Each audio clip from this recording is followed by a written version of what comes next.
Broadcasting from our New England studio, Solutions Review is proud to showcase ThreatLocker in the Solution Spotlight, an inside look at enterprise technologies. I'm Doug Atkinson here at Solutions Review, and welcome to the Solution Spotlight featuring ThreatLocker, and focused on how to stop ransomware with zero trust. If you're looking to harden your cyber environment, you also need a security architecture that stops ransomware and lateral movement before damage occurs, providing the kind of precise, enforceable control at the endpoint and server level that traditional tools often miss. So today, we'll explore how a true zero-trust approach provides critical protection by blocking unknown applications and restricting unauthorized data access, and showcases how to mitigate risk using real-world attack scenarios. And joining us from ThreatLocker to walk you through the presentation today is Collin Ellis, Manager, Solutions Engineering. Collin, thanks for being with us. Thank you so much for having me. Well, I think it's great that we get to do this at the first of the year, because it feels like everybody's New Year's resolution should be to make sure that their cybersecurity position is as concrete as possible. So I'm looking forward to the presentation and the demo today. But before we do, I was looking at your LinkedIn profile, and I'd love for you to share a little bit more about kind of your path to this particular event, and a little bit more about yourself. Yeah, thank you for that. And I've been in this channel space for over the past 10 years. Originally got my start as an engineer at ConnectWise. And over the past 5 years or so, the maturity of my role and my relationship going into ThreatLocker, focusing a lot more on security, it's been the real angle I've been looking for. So personally, one of my objectives have always been any way that I can advocate and be a part of the security conversation. And not just be a part of it, but be a driving force. And ThreatLocker has opened the door for me to do exactly that. Well, it's a great company, great solution, and you're certainly a great guest for us to have today. So let me just set expectations. I'm going to let Collin go and make his presentation, and also he's going to present a demo, which is always nice. And then after he's finished with all that, I'm going to come back with some questions, and we're going to have a little bit of a Q&A. And then wrap things up. But Collin, I'm going to hand the floor over to you now. I'm going to let you take it from here. When you're all set and ready to bring it back to me, just let me know and I'll jump back in. A little bit of background here, because our goal is to make zero trust so palatable, so deliverable, not just to large enterprises, but any organization out there. And it's because of the need for it. Our end goal is to deny everything by default and only permit by exception. That's been the golden standard for quite some time, but the issue has always been making that manageable, making it scalable, and that's exactly what we've been able to solve. So we'll have a few different ways that we get this done, and the language here will namely be on controls, application control, network, storage. In order to be in this zero trust posture, this zero trust conversation, control is such a requirement, and that's where we'll begin. The first thing we'll talk about today is the application control. Historically, application whitelisting, allow listing, and the goal here is to take this age-old standard and make it as simple as possible. We get our process started by just deploying an agent, a very lightweight endpoint agent, and this will cover Mac, Windows, Linux, and something that makes me really prideful of the team is the legacy support we provide, going to Windows XP, Red Hat, older Linux distros, and making sure that regardless of your business, your vertical, if you're dealing with anything legacy, you're getting the same protections necessary. So as we get an agent installed, whether it's through an RMM, Intune, SCCM, really any automation tools, our first job is to make that conversation as simple as possible. We want to put our admins, our technicians in a position where they're never creating scripts or automation on their own unnecessarily. So we play very nicely with the heavy hitters out there as far as the automation space. And then, of course, we make it very simple to deploy locally, again, through GPO into an SCCM, and we get all of that done for you. The goal with that being, the moment an agent is installed, we're not looking to lock anything down right away. We conduct an initial discovery, and the devices are placed in a state we call learning mode. And this is where the conversation begins. If we're positioning to all of you looking at this webinar that you should be denying by default, historically, the issue there has always been, how can you properly account for everything required for the organization, for this team, for this department? And this is where we start to shine. So as we get the agents installed, it begins to learn and understand the environment. And with this first module, application control, the goal again is very simple. Can we identify all software, add-ons, browser extensions, the things that will make your organization tick, and make sure before we enforce any security, they're good to go. They're allowed to run, and you're not receiving or dealing with any unnecessary interruption. So as the agents are installed, they begin that cataloging process, and it will start building out an application list that looks very similar to this. But in my experience, what's made us very different from most allow listing zero trust tools is the fact that we manage applications on your behalf. So if you notice something here, like Advanced IP Scanner, it shows up twice. We have this little lock and key icon from the ThreatLocker logo, and that's indicating that it is managed by ThreatLocker. So what that means plainly is that when Advanced IP Scanner, AutoCAD, we currently have over 15,000 of these built-in applications. Whenever changes become generally available, new hashes, new certificates are being pushed out to the public, we've already tracked those and made sure that they're covered and approved if necessary. So this starts to shape the way we define what zero trust should really look like. It makes it very difficult in a traditional sense to track updates and changes to all the third-party tools that could run in an environment, and we take away that heavy lifting. Now, as you can kind of see on screen, there's a couple things that we're noting here. If there's a built-in, there's a risk score associated with it based on current CVEs or past CVEs, exploits related to the tool. We'll give you insight into where the tools are hosted and developed, and of course, what they also have access to, which I'll be covering a little bit later. But this is the goal. If we can initially outline what's necessary and what's normal, protecting the environment becomes a lot simpler if we're looking to lock it down to an allow list. Now, where we go a little bit further with this is that we don't just cater to things known by ThreatLocker. Custom software line of business tools, in-house development teams, the agent is still designed to learn about every single thing out there and make sure there's proper rules, policies, and conditions in place to allow what's necessary. So from a traditional deployment, we get the agent installed, it learns, and to give you a little bit more insight, I'll show you what the agent can actually see.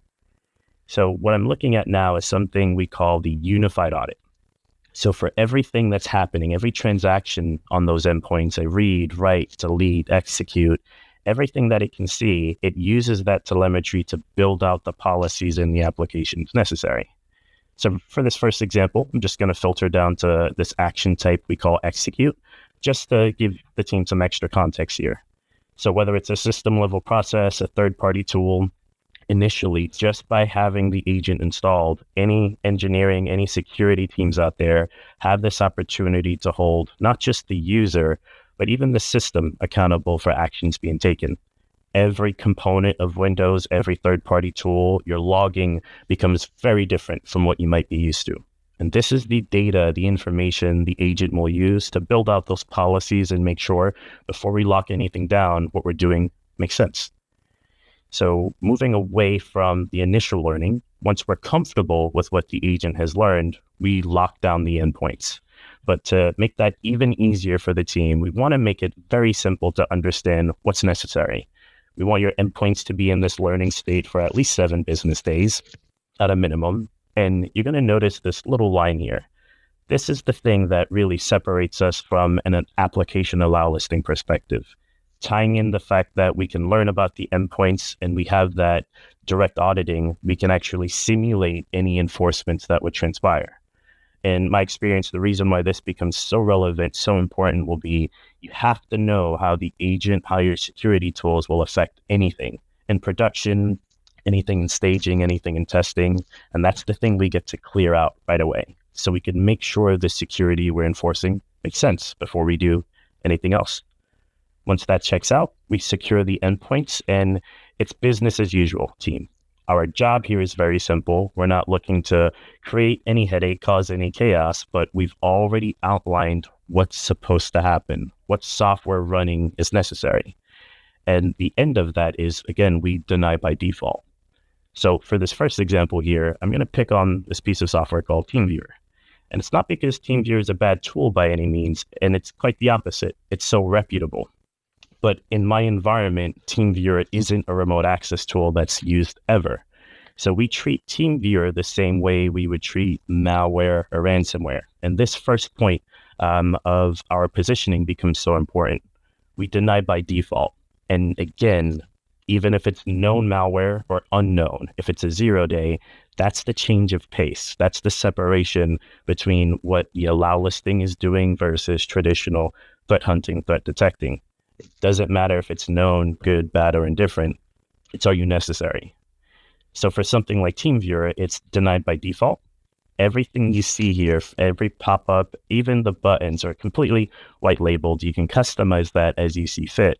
But our goal is to say, if we're positioning zero trust, blocking things should be very straightforward. But what's even more important is accommodating change. That needs to be quick, efficient, and secure as well.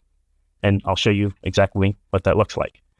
So again, picking on this idea of file-based things like malware or ransomware, our goal now is to make sure that nothing like that can execute. So if you think about most attacks, there's bound to be a point in time where something happens that's outside of the norm, and that's what we're targeting. If we know exactly what good looks like, why would we allow anything else? So that brings us back to what we call the response center. If there is something that needs to run, something net new that needs to transpire in the environment, visibility becomes important. We need to make sure the users, the administrative staff, everyone in between seeing the same thing, speaking the same language. So whether that's through a ticketing system sending these alerts, SMS, email, there's a plethora of ways we can get those alerts sent over, but it all boils down to this. Our job, because of the visibility we have, is to give the security staff the who, what, when, where, why, and how. But it has to be digestible. It has to be simple, right? So if you take a look at this flyout, everything about the user, everything about the tool is brought right to the forefront. We want to put the technical staff in a position where they're never asking questions. And so with that, we have our breakdown of TeamViewer. But pointing back to the concept I mentioned earlier of what we determine as a built-in application, what the portal is saying is this exact file that was requested by the user, whether it's the SHA-1, 256, or MD5, that hash has been validated with the vendor already. So the portal right now is actually showing us that ThreatLocker has already identified that this is actually a TeamViewer executable, validated with TeamViewer directly. Now that we've kind of solved that security question, we have something else that we get to look forward to. And this is where the controls come in to make such a difference. When we talk about zero trust, we talk about least privilege. Those two concepts are typically in silos, but we're going to merge them together here for just a second. And our job is to say, if we can control what software can run on your servers, workstations, laptops, and so on, it would make a ton of sense if you had actual control over what the tool could do and also the permissions surrounding it. So what you'll notice pretty quickly is that I'm a standard user in my environment. And that's the case for most organizations. But we come to understand that there's a lot of line of business tools, a lot of processes, tasks that would require those elevated rights. And we see this huge split between users that are overprivileged or users that have extra administrative accounts to accommodate things like that. But this is where true control makes a difference. I can say, if we're thinking of this as a vendor, maybe remoting in to assist a user or just take some extra steps, we can grant the exact control that's necessary. So to this vendor, I'll say, I'll give you access to this machine, not my servers, not the entire company, for just 1 hour. And because we know the users are unprivileged, we can elevate permissions for just that tool for the same period of time. And this is where we begin. As I hit approve and we alert the user to this, the goal is to, again, make it very simple to go from something being denied and necessary to vetted and permitted, just like that. You get to a point where there's no back and forth between the administrative staff and the user. Everyone involved knows exactly what's happening. As I approve that request, it will notify the user if you choose to. And just like that, we go from something being blocked to being allowed if necessary with the right controls in place. And that's where we begin. TeamViewer, a very well-known tool, so a very straightforward example. But what's not straightforward all the time will be the different tools and software that will pop up. There's an infinite number of tools out there. And for this next example, we get to pick on that same concept just a little bit more. So with this one, we're picking on this idea of human error. Not from the technical staff. We're picking on the end users directly. They'll get a notification like this from Microsoft themselves saying you probably shouldn't run that. It's going to put your PC at risk. And if we think about security awareness training, the placement of human error and what it does to this security space, we already understand the users that would do something just like that. So going back to the idea of default deny, our positioning again is really straightforward. It doesn't matter when new malware, new ransomware, or anything nefarious attempts to live in the environment, it's never allowed because it's not permitted by policy. So we're going to send this request over. I'm just going to ignore this for a second. And what's going to happen next is something really simple.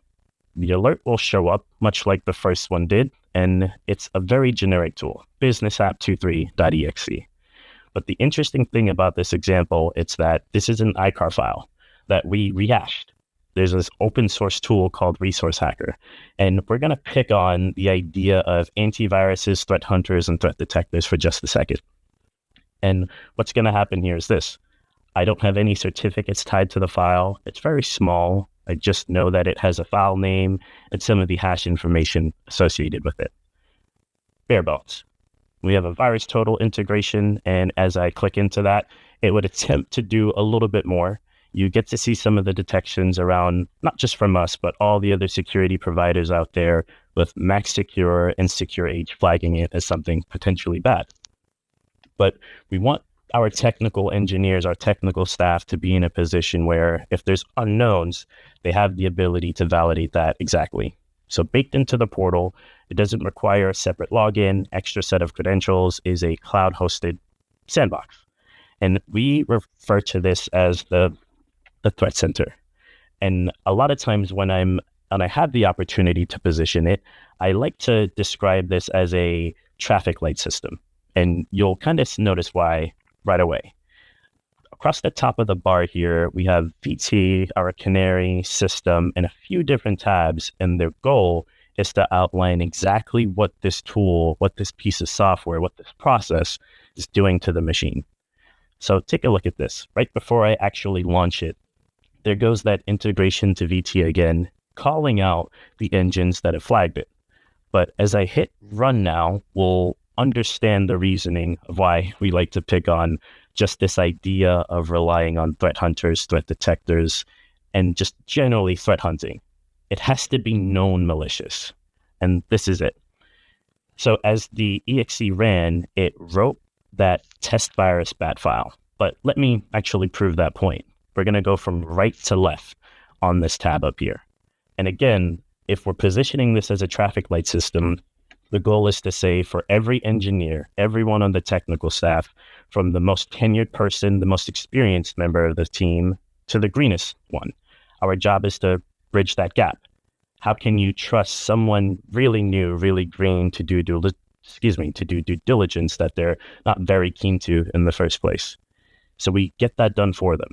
As that business app 23exe executes, it writes that test virus files to disk. Now you'll notice that virus total, the canary, and the system tabs went from green to red. Let's talk about VT first. And this is the issue that we have with just relying on threat hunting and detection. We took something that was already known malicious and rehashed it, transformed that into an exe. So historically speaking, if something bad is allowed to run and we're waiting until something known malicious transpires, you might be SOL in most cases, right? If this virus file was already written to disk, you're too late. You've missed that window of time. But because we're in this sandbox, hopefully the concept here is really clear. We get to validate what's unknown before it's even presented. There's a canary system built in as well. And our CEO tends to joke quite a bit around this because the canary system and the bait files that it has are all simulated credit card PII data. And it often attacks things like that. And we get to prove that point as well. System level changes that might be made. This is an interesting one because, typically tools might make a change to the startup, but not all of them. And this is the way we get to make sure things make sense before we allow anything net new. So in my role as an engineer and the time that I've been with the organization, I'd like you all to think about things like SolarWinds Orion, supply chain attacks that have devastated the tech space. We've been such a strong force against those things because of this visibility and control. And if we don't like what we see, it's really easy. We discard and toss the VM, but it will still collect the data that you can use accordingly. But that's the goal with application control and this idea of zero trust. Can we make it easier to understand what's supposed to happen and when? And that's something that we solve very well. But to be honest, team, we're actually just scratching the surface. And I'm about to introduce you into the program, the platform that brought me to ThreatLocker directly. Now, I want you guys to think back to early 2019. Prior to this wave of zero trust that transpired, our CEO, Danny Jenkins, he did a presentation that really encapsulated me. And the name of that presentation was a fun one. It says, "Why does antivirus suck?" And I've been hooked ever since. And the goal of this is really simple. Our job is to say, if we have control over what's allowed to run in the environment, we question the actual control we have of the tools, everything that is on the allow list. So he introduced this concept of ring fencing. And ring fencing is very simple. The goal, in my opinion, is to look at two things. We want to look at the supply chain and the users that we're managing and keep everyone honest and doing what they're supposed to do. So take a look at something like Microsoft Office. And I'm picking on Office because Patch Tuesday is right around, it's happening as we speak. And the goal of this is to say, if we manage something like Office, it's one of our built-in applications. We've become very intimate with the program. And over the years, we've learned something really simple. When something like Office is running, the only time it would need access to things like PowerShell, command prompt, any administrative or system level tools, it's only when Office is installing or updating. Everything else beyond that is inherently malicious. So why would we ever allow a link in a document, a bad Outlook invite to lead to remote code execution? We stop that right in its tracks. So we're going to pick on this concept a little bit more. The goal of ring fencing is to now say, for the things that we are allowing to run in the environment, we pose a question, and it's a really simple one. Do you actually have control of it? And you get a good reflection of that with something like Office. So to pick on Microsoft just a little bit more here, I want everyone to think about this named vulnerability called Felina. Felina threw away this idea of a user checking links in a document to validate it. It's a docx file. So in that vulnerability, opening the docx file would lead to something like the Microsoft troubleshooter running and executing remote code, which most CVEs end up allowing some form of unauthorized access or remote code execution. And this is exactly what ring fencing is designed to eliminate. So the very cool thing about this concept is that ring fencing is our bread and butter. These are ThreatLocker best practices that are created and applied by default. And beyond just what you would get right out the gate, if there's certain tools out there that have a history of compromise, have had critical vulnerabilities exploited, we have policies geared for you to rein those in and protect them if necessary. But it gets better. one of the examples we always like to pick on would be how we treat administrative tools. And if we're thinking about this concept here, we're going to pick on the attackers in this way. An attacker will do absolutely everything to gain a foothold. And normally that's through engaging with the user or a vulnerability. So we're going to pretend that they have access. They were able to get on the machine. Their next step typically in their kill chain is to move laterally, and they'll typically use administrative tools to do that. Well, what happens if your administrative tools can only do the things that are necessary for the business? And this is what it all comes down to. So going back to the initial deployment, when we get the agents installed and we go through this learning period, even the way your automation, the way your RMM, the way your Intune, SCCM policies manage the environment, the agent learns exactly that. But the interesting thing about ring fencing here is that it is unique to each program. It's going to authorize exactly what's necessary for the tool and learn anything that the organizations are doing with it uniquely. So in my example, I use a lot of PowerShell Gallery. You can see I'm making communications back to Azure, Entra 365, even doing patch management. So the goal of the learning phase is to capture all of that. We'll learn all the domains, the IPs that are necessary because of this. There's not one point in time where any organization would want something like PowerShell, command prompt, or any administrative tool beaconing and listening for command and control to random servers on the internet. And that's exactly what we're saying here. So just for this example, you'll notice ring fencing has the ability to grant firewall controls, not over the entire device, but each application respectively. So we get to harden those things where it makes sense, because at no point during a holiday break, during the weekend, should a server or a workstation receive command and control from a server across the pond, in Europe, etc. We get to make those things make sense. But let me give you a direct example here of what this might look like. So I'm going to head over to my public share, and I'm just going to grab, let's do this. I'll do the create batch script. So to begin, when we're looking at administrative tools and the fact that anyone can run a component like PowerShell or command prompt, our job with ring fencing, again, is to be so direct and so very straightforward. We can make this make even more sense. So with this example, I have a PowerShell script here. And the interesting thing about this script is that it is designed to emulate most RMM and administrative tools. We're not going to dive into the full script itself, but let's show you what this looks like in real time. And I won't actually start this from PowerShell. I'm going to kick it off from command prompt. And the logic of this script is really simple. It's going to do like what most tools do. If you use Defender for endpoint, this is one of the things you've trained most of your security tools to ignore, the execution policy bypass. But the interesting thing about this example is that there's nothing inherently malicious here.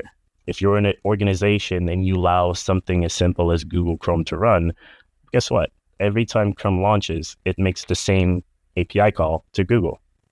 And we're just making use of that. So I'm going to fire that off. Then what's going to happen next is something really simple. That script is designed to pretty much recursively go through my documents folder, attempt to overwrite everything, and exfiltrate it. That eventsgen.ps1 that I have in my downloads folder, it's even trying to execute it. And this is where we get to hit home. In most scenarios, PowerShell scripts aren't treated as applications. But the type of control that we have, it allows every ThreatLocker admin, every ThreatLocker user to manage those things to the T. But let's go a little bit further. I'm going to open up my ThreatLocker tray and show you something really neat here. And our job is something so simple. We'll never look at an organization and tell you to stop your automation. That's grounds for walking us right out the door. But instead, we're going to pose that you should have total control of it. We'll never stop something like PowerShell from running, but we know better than most in the sense that it shouldn't have unbarred access to your documents, to your backups, to financials. So the moment something like PowerShell steps outside of its lane, it's kneecapped. It can't go any further. So take a look at this policy. The policy says, while PowerShell is running, that's great. it can't interact with BitLocker. This is one of the easiest ways for attackers, for internal employees to ransom you using baked-in administrative tools. And this is something we refer to as like foulless malware, foulless ransomware. Really straightforward, and it doesn't require anything advanced.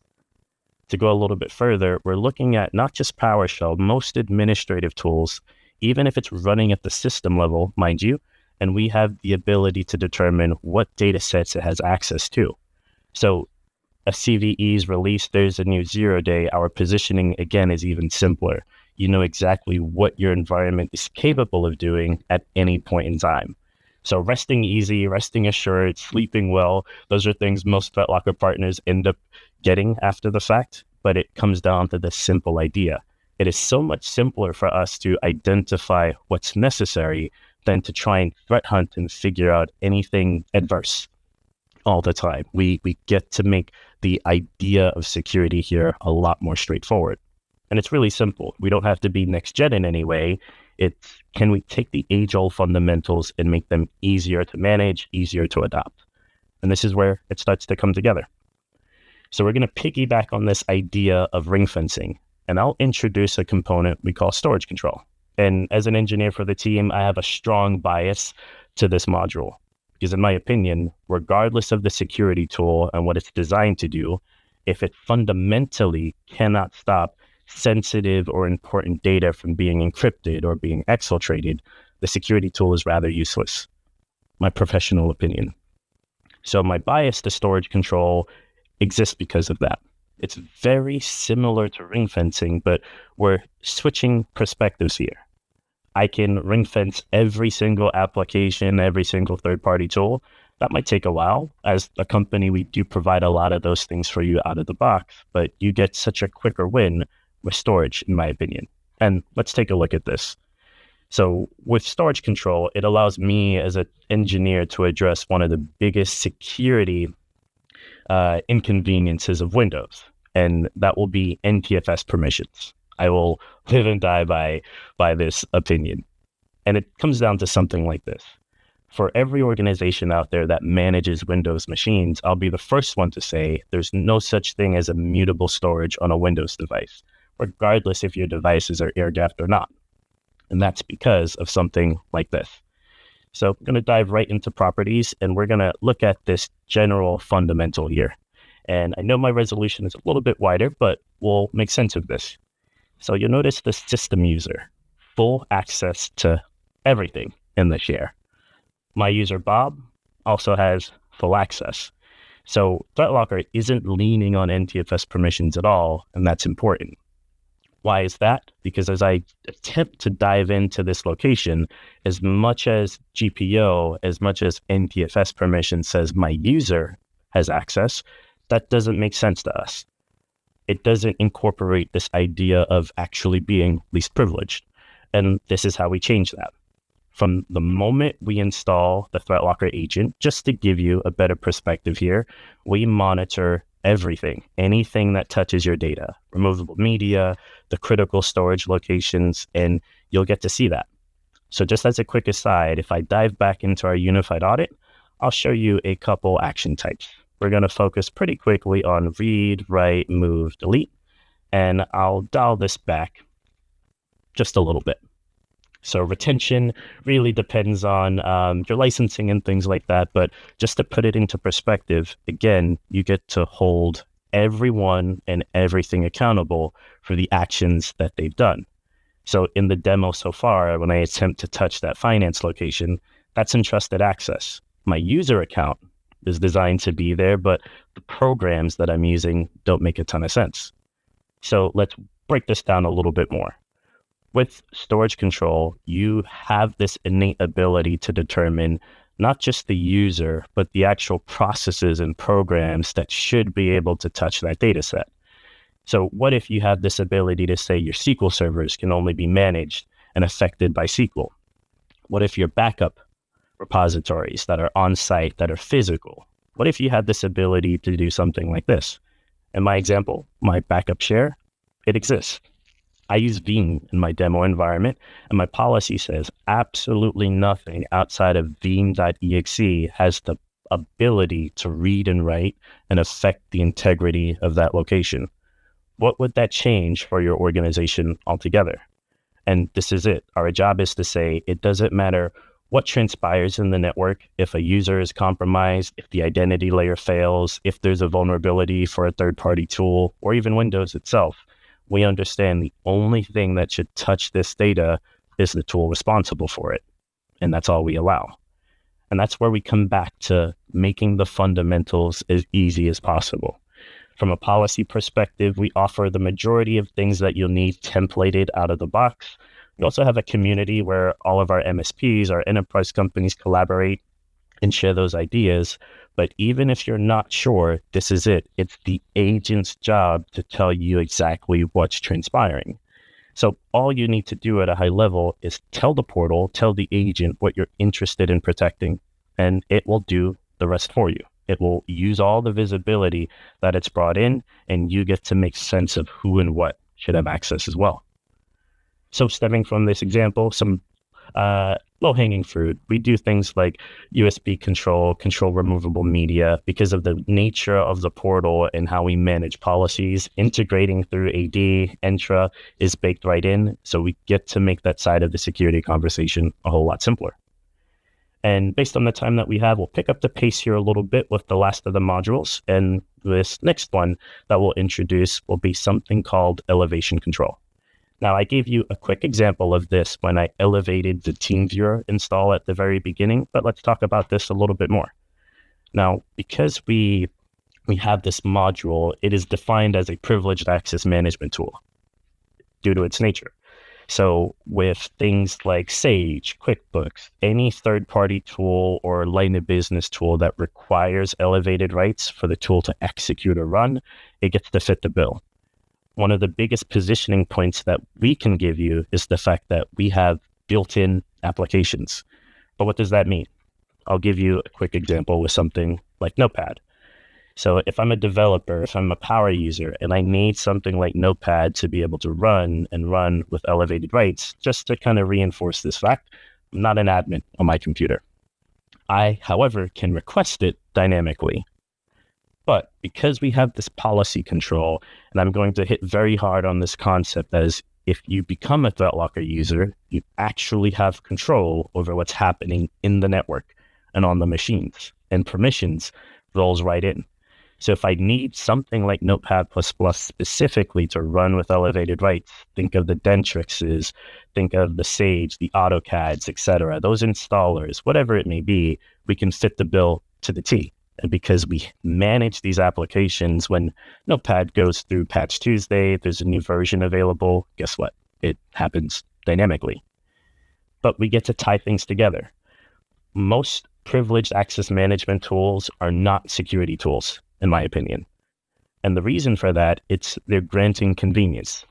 9 times out of 10 in the security conversation, the moment convenience pops up, that leads to holes in your posture. It's not going to be as concrete as Doug would like it to be. So how do we fix that? This is where the layers, the modules start to work together. So in this example, I'm going to dive into Notepad's File Explorer, specific to Notepad. And traditionally, most attackers leverage this, right? And it's such a simple concept. We're saying here that privilege escalation is a thing. And 9 times out of 10, attackers don't have to compromise an administrative account to escalate their privileges. They'll use something else that's already privileged. A notepad, a financial tool, a productivity tool, whatever it may be, that tool is running with an elevated context. It becomes very simple to pass that on. And this is also my issue with NTFS permissions altogether. So in most cases, without something like ThreatLocker installed, you would never be able to open something like PowerShell. Why is that? My policy says this: Notepad, we understand elevated rights are necessary, and we want to grant that convenience. You will always have it. So if you don't have ring fencing, you immediately allow privilege hopping. And that also doesn't make any sense to us at all. So my policy says this: Notepad, while you're running with elevated privileges, you're not allowed to pass those privileges on to anything else unnecessarily. You're barred off from that.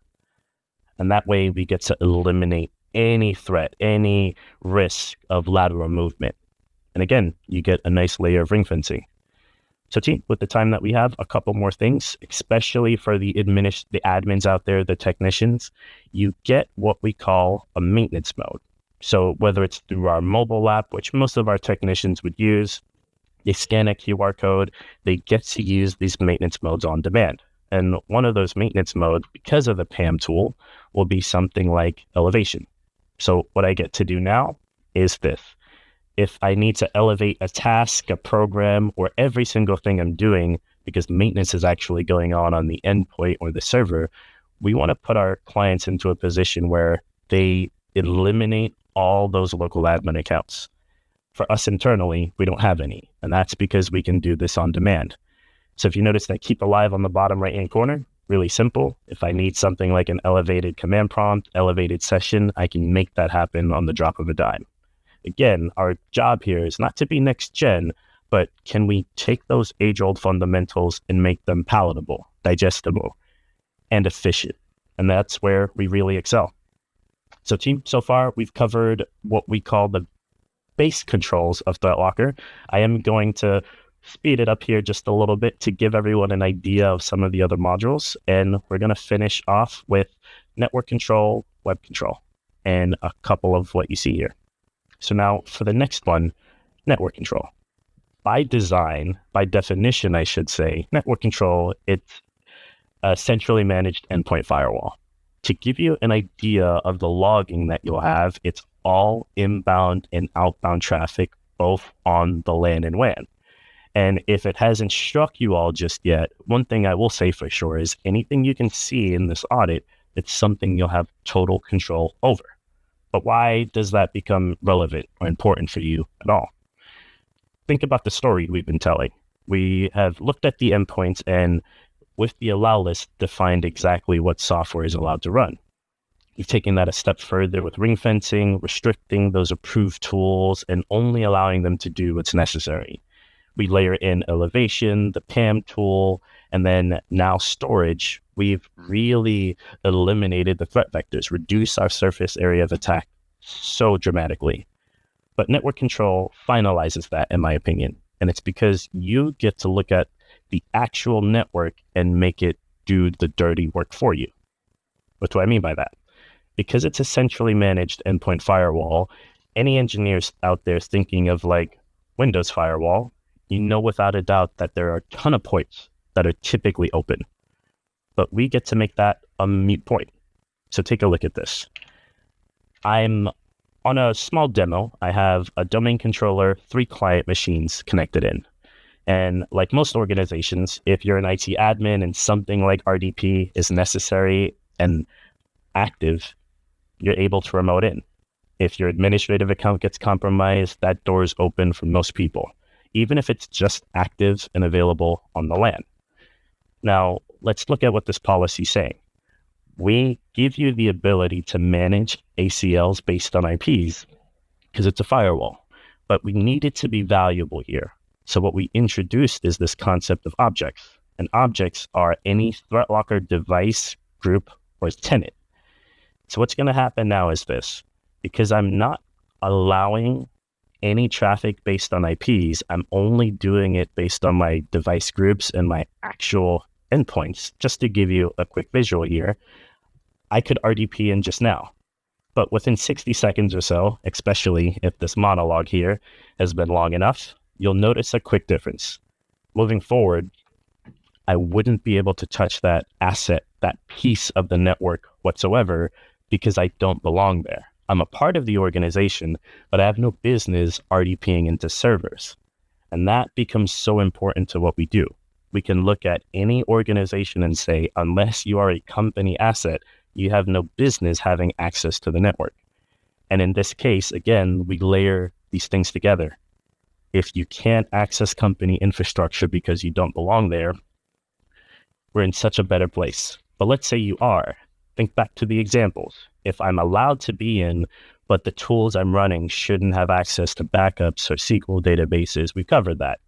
We've removed unnecessary permissions. We've even accounted for patch management and, of course, what software can run. And that is what makes us so very different. So on the team, we're coming up on the 15-minute mark here. So just a couple good mentions based on the timing. We have a content filter that's based on the agent. We offer DNS filtering as a secondary to the agent-based nature. And the reason for that, it's because we want to change the end user experience. So buddying into the network control concept that we've introduced here, if I needed something like Instagram and needed to control policies around that, this is what the end user experience would be. We don't want them seeing a generic page. We want to make sure that from being denied access to something and getting it approved, again, both the end users and the administrators are all on the same page, right? So a little bit of customization there, company logos, coloring, etc. But much like the application request, the approval is just as simple. Now, the one thing I'll note here is that we integrate with Entra and on-prem AD. So for everyone out there that had to deal with the Windows 10 to Windows 11 and touching your content filtering or DNS filtering policies per user or per device a million times, you have the capacity to do this. And I'll leave you with this example on web control.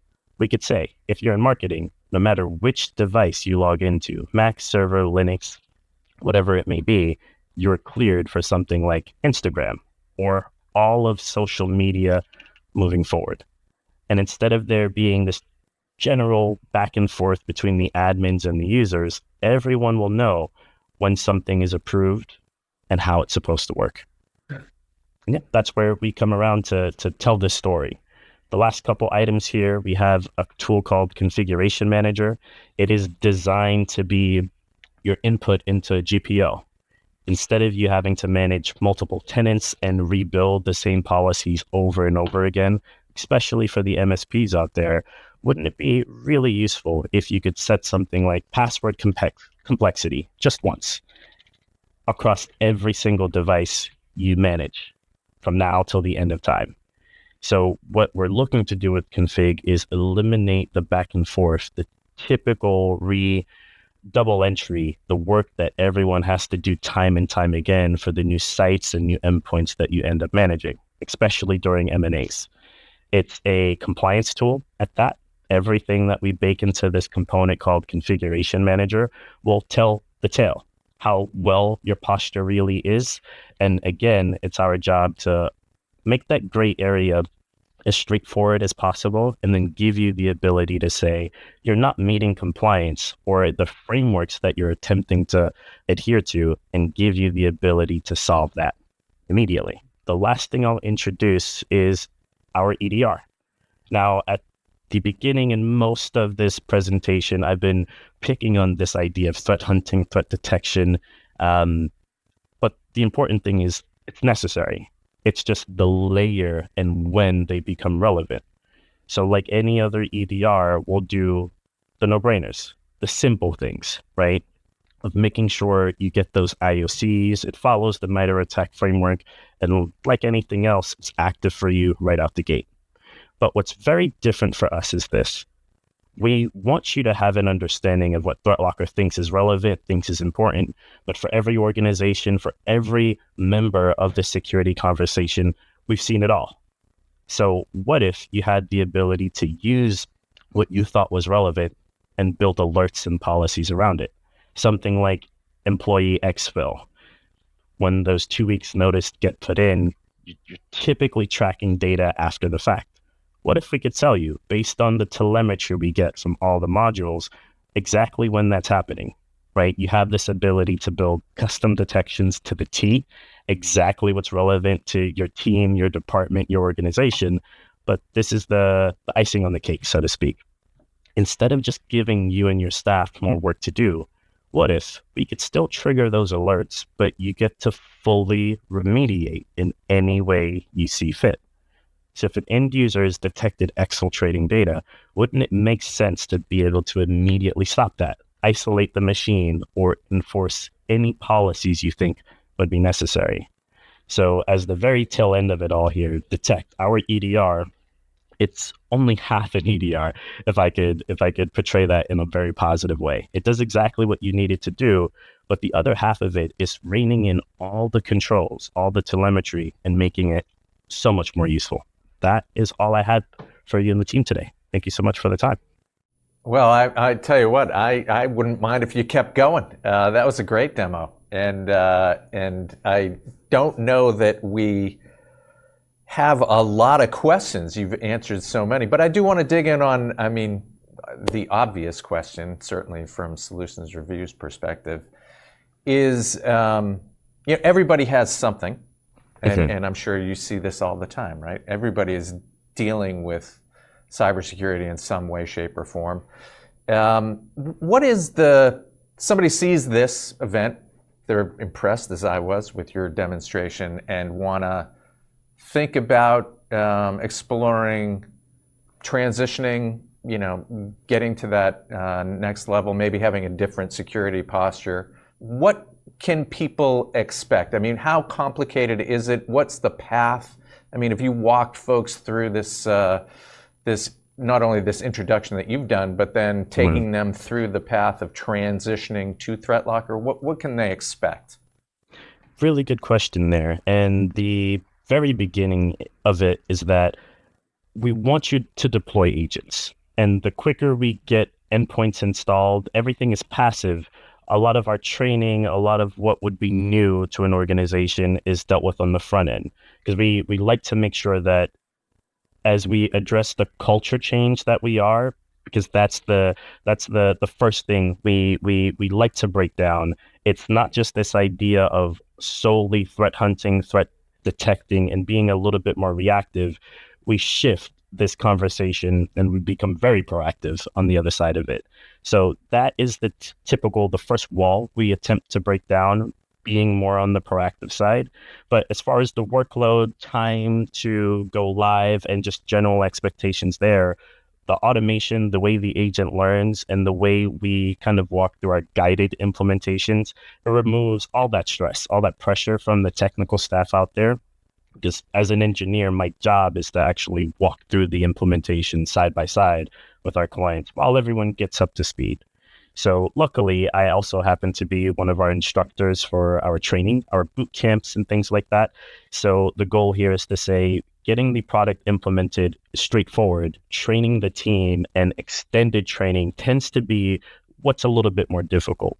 But the way we've built this program together, it allows us to hit that at the very beginning. So in a perfect world, we actually get the technical staff trained up before the tool is rolled out. And it allows us to almost do that simultaneously, where there's no heavy burden, because myself as an engineer, our onboarding team, we're taking over that heavy lift of getting things configured, and then we're training the technical staff at the same time. But the biggest hurdle typically is generally that shift and being a little bit more proactive than just waiting on alerts to transpire. And that's the general expectation that most people would have. Yeah, I want to dig in on the term allow listing, which I know is really how ThreatLocker got going with Danny, was the idea of creating an allow listing approach. This is, I mean, should I be thinking about this as the kind of modern way of thinking about whitelisting? Exactly. And how do you implement it without kind of, whatever, blowing up a team's workload? Yeah, and that it really is tied to the way Danny has structured our team internally. In my opinion, without this one department, we refer to them as the applications team, we wouldn't be as successful as we are. And their entire job, they do nothing other than check for updates and changes to the OSs that we support and this catalog of 15,000 third-party tools. So because they exist, we've been able to eliminate those traditional pitfalls of locking down an environment to a whitelist, and then as soon as Patch Tuesday hits, everything is broken. So we've been able to eliminate that since 2019 altogether.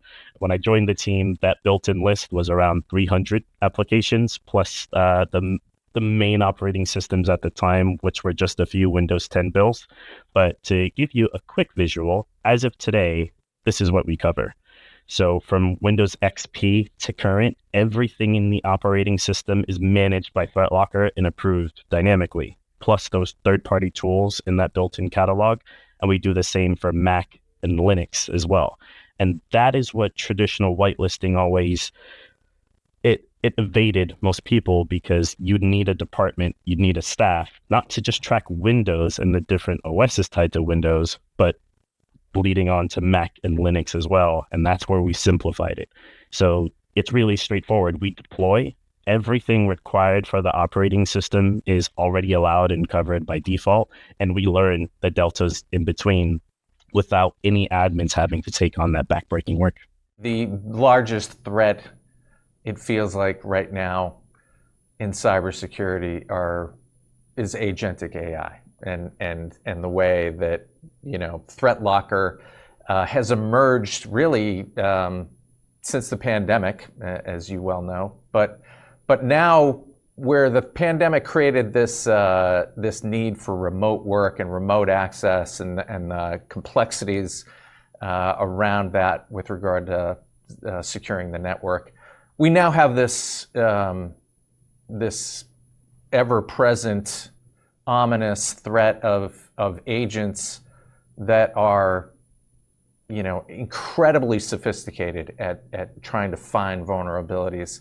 How does that relate to the posture that ThreatLocker takes?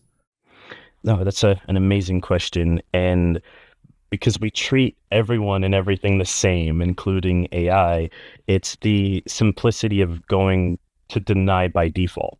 So to your point, one of the biggest conversations we've been having since, 2025 going into this year is what control can we put in front of these AI applications that are in the network, right? Because better than I do, the AI will do exactly what it's instructed. And now it becomes a lot around what the humans are giving it, the information that they're providing, the prompts that they're delegating. And our job is to say, well, that is all well and good, but we can limit exactly the reach. And that's the idea behind our posture. Yes, we can outline what's normal at a cadence for just about everyone, but we can bar off the things that should never be touched by components and users like that. So it's going to be my last dig at Microsoft for today, but thinking back to NTFS permissions, right? Everything is based on the user. And if something can run in a user's context, it can touch everything the user has access to. That fundamental is what we eliminate as a threat. Yes, NTFS is user-based, but we can give any limitation, any restrictions that make sense without breaking the environment or breaking productivity. And that's how we get to look at our posture and make it align while AI still thrives at the same time. So in my opinion, coming in this year will be the driving force that allows us to keep AI in check and make sure it's not misused on its own or throughout any other means of automation there. Well, and I'm glad you brought up Microsoft and Office, because ultimately companies of all size use Office, Outlook, and 365. Tell me a little bit about where ThreatLocker's finding traction. I mean, you're growing massively, and obviously we all want to talk about the biggest of the big, but there's any number of companies that can, I would assume, be a happy client of ThreatLocker's that aren't on the Fortune 1000. Talk a little bit about where you guys fit in the spectrum of companies that are ultimately using Microsoft products. Yeah, and that's been such a lovely experience for me specifically, because as we have been growing, as you've mentioned, whether this is a 5 to 10 employee company ranging up to the 5,000 employees with tens of thousands of machines, the use case fits every size. And it's because we can marry ourselves to exactly what the client's needs are without extra work. So by nature, as we deploy, our job is to learn about what that client's needs are and lock it down to just that. So whether you're a small team of 1 to 2 people as an engineer or as an IT staff, you get the scaling that you've been missing in actually making your environment secure. And then for the larger, the Fortune 500 companies, the typical issue with them has been they're already at such a large scale. The management happens between a multitude of platforms. Looking at the organizations that have to manage Mac, Windows, and Linux separately, as they have been, we get to rein that in. And that's what has been amazing about the platform. We started channel first directly. So the MSPs that I've personally had the ability to work with for the past 5 years, they've been able to shape us in that way to make sure the smaller organizations out there are being, they have exactly what they need with this enterprise grade tool. Yeah, and in the end, let's face it, humans are humans, and every organization is only as secure as the most vulnerable behavior among us. And so we would encourage everyone to check out ThreatLocker.com. There's all kinds of ways you can engage. You can do a free trial. You can get a demo. You can certainly have a sales call. And engagement, to me, is the best possible way for you to find out how solutions like ThreatLocker can really make an impact and secure your environment. So, Collin, thanks very much for the time today. Great presentation. It's been a pleasure. And best of luck for the rest of the year. Likewise, thank you for the time. Thank you for having us. So there you have it, another solution in our spotlight. We want to thank ThreatLocker and Collin for that presentation today, and we appreciate your attendance as well. Until next time, I'm Doug Atkinson here in Solutions Review. Thanks for watching. If your business would like to be featured in a future event, contact us today.